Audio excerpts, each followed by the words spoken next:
അങ്ങനെ ഇടുക്കി അധ്യായം ഇവിടെ അവസാനിച്ചു. തിരിച്ച് വീട്ടിലോട്ട് പോകുന്ന വഴിക്ക് നമ്മൾ കോട്ടയത്തൊന്ന് ചവിട്ടി. അവിടെ അടിപൊളി കള്ള് ഷാപ്പ്.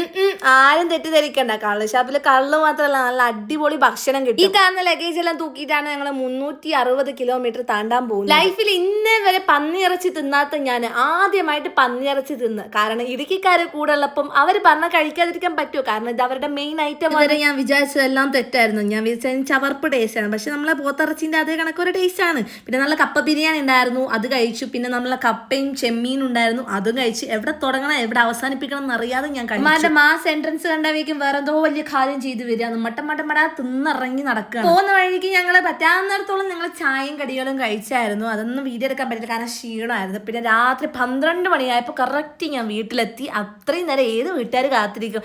എന്നാലും എൻ്റെ അമ്മ നല്ല ബിരിയാണി ഉണ്ടാക്കി വെച്ച് കാത്തിരിപ്പുണ്ടായിരുന്നു, നല്ല അടിപൊളി ചിക്കൻ ബിരിയാണി. അങ്ങനെ അതും കഴിച്ച് നല്ല സുഖമായിട്ട് ആ ഉറങ്ങി ക്ഷീണം അങ്ങ് തീർത്ത് ബാക്കി അടുത്ത വീഡിയോയിൽ കാണാം.